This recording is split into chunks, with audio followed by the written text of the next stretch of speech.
it has been more than 6 months that my husband has been arrested, and the Moroccan government has opened 6 times of court.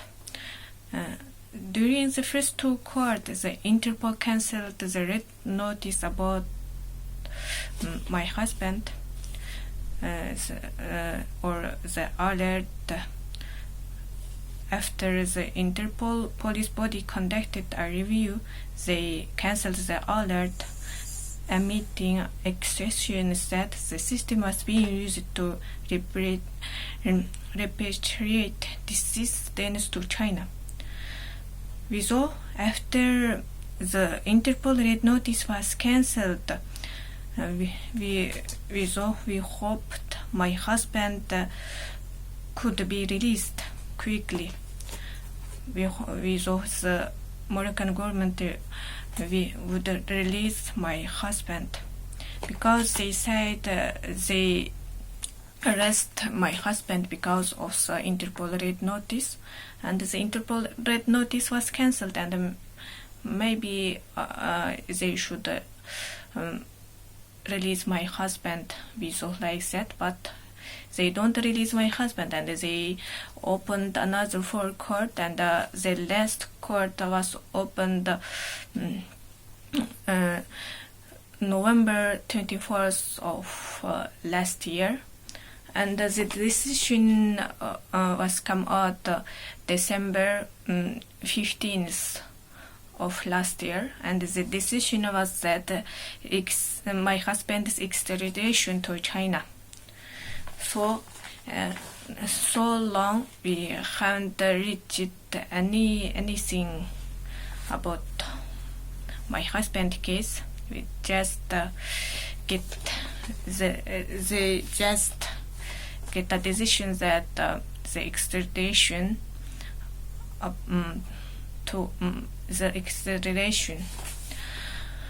my husband's extradition to China.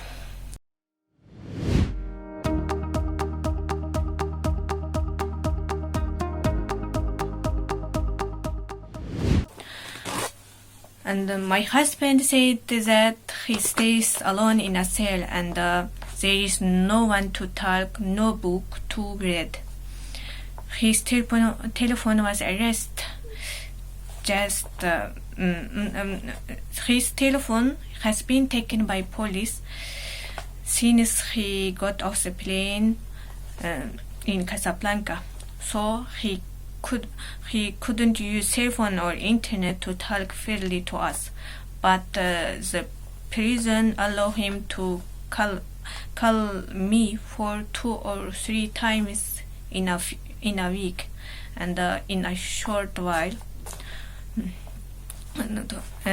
So my husband can use prisoner's phone to call me, so we can talk each other 2 or 3 times in a week for a few minutes, and it's a short time, and always cell phone we would shut down when we are talking. We haven't finished our words yet, and the phone shut down, and my child also can, and it's no time to charge and to talk their parents always, so we can talk each other like this.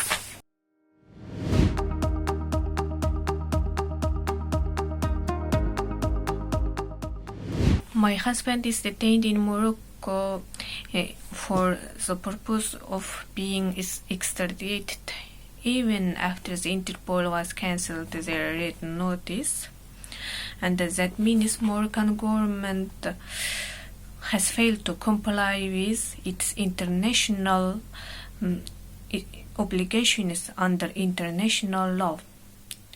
I think the Moroccan government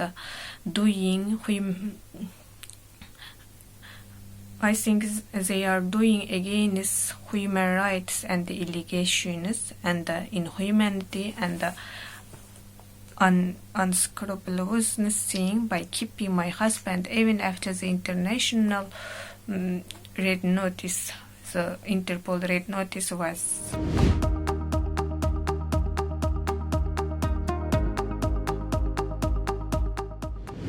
no, I don't see any possible response from the Moroccan government or authorities regarding his release soon.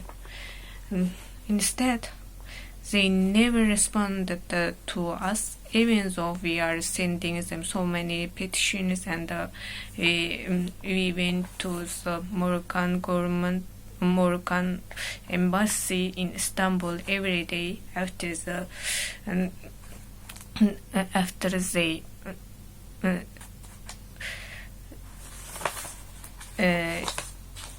decision is come out. After the decision was come out, we went to the Moroccan embassy every day. But the Moroccan embassy didn't respond to us anything. They just said the Moroccan government didn't respond to our petitions, so they can't do anything. And last week, when we went to the Moroccan embassy, the police said it's illegal to go there, and we couldn't go there.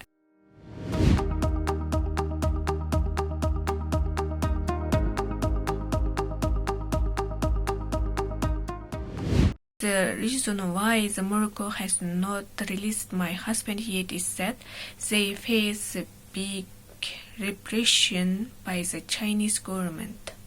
Because my husband has not committed any crime or murder, and the Interpol also cancelled my husband's red notice, and that proves my husband's innocence. So it's no reason for Moroccan government to keep my husband in prison except the big Chinese pressure. So I think surely there are Chinese pressure for my husband's deportation.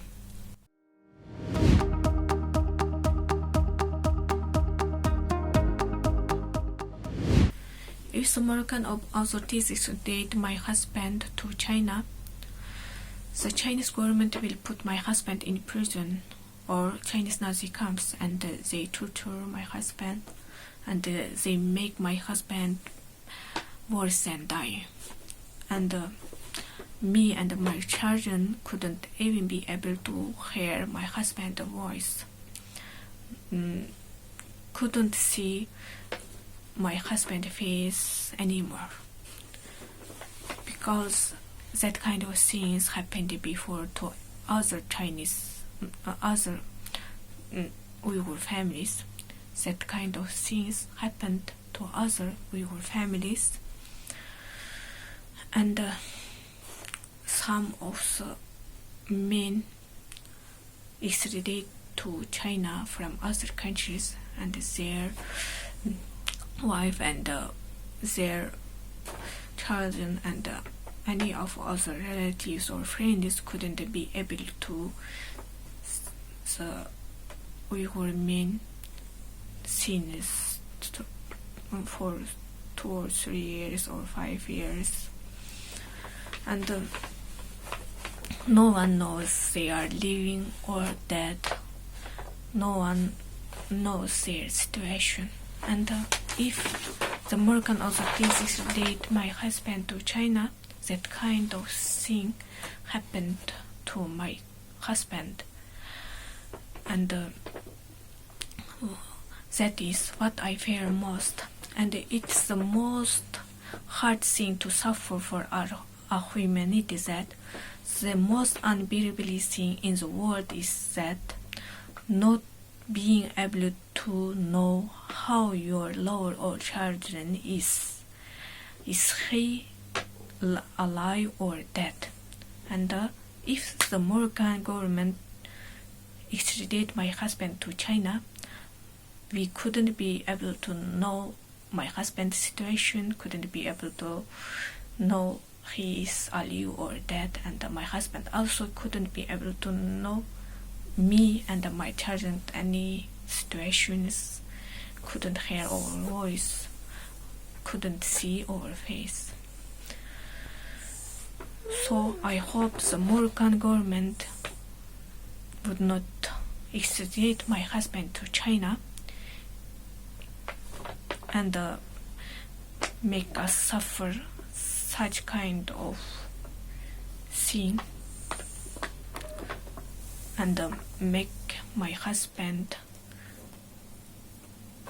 suffer torture, and let all of us suffer great pain. Maybe it's better to Moroccan government kill my husband in Morocco easily and not suffer pain than extradite him to China, suffering great pain, and me and the children suffer such kind of great pain.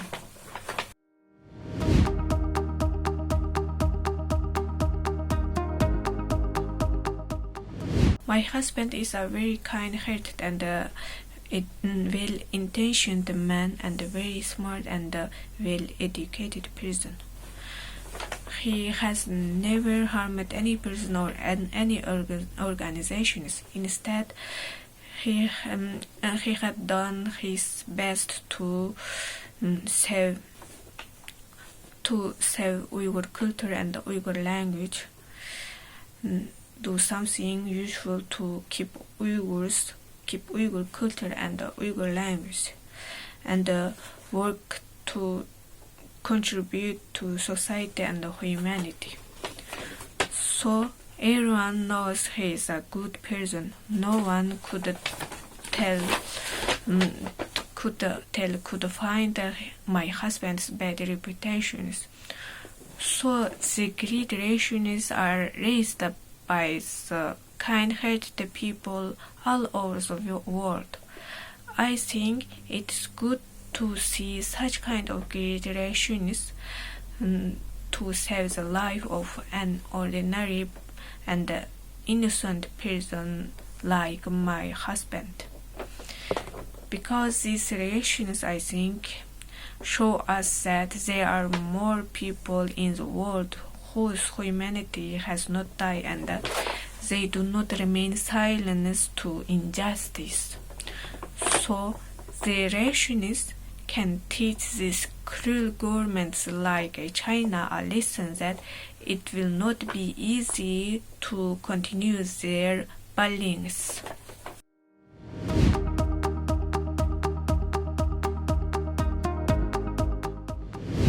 In the event of my husband's release, if he can go freely, he can go France or Holland or Belgium or any other countries that he can live safety and a peaceful life, and he can use his knowledge to contribute society and to save Uyghurs' language and culture. He left from China and Turkey just because he couldn't live safety and he couldn't use his knowledge freely because of the Chinese pressure and the Turkish government pressure. For all of you know, in Turkey, Turkish authorities also put him to the return center just because the China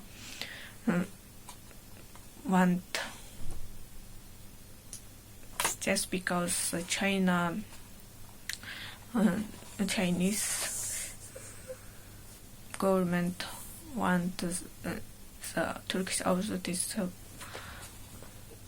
extradite him to China.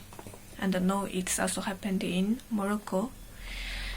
My husband just want to live a safe and peaceful life, so he can go any other countries. He can live safety and peaceful life.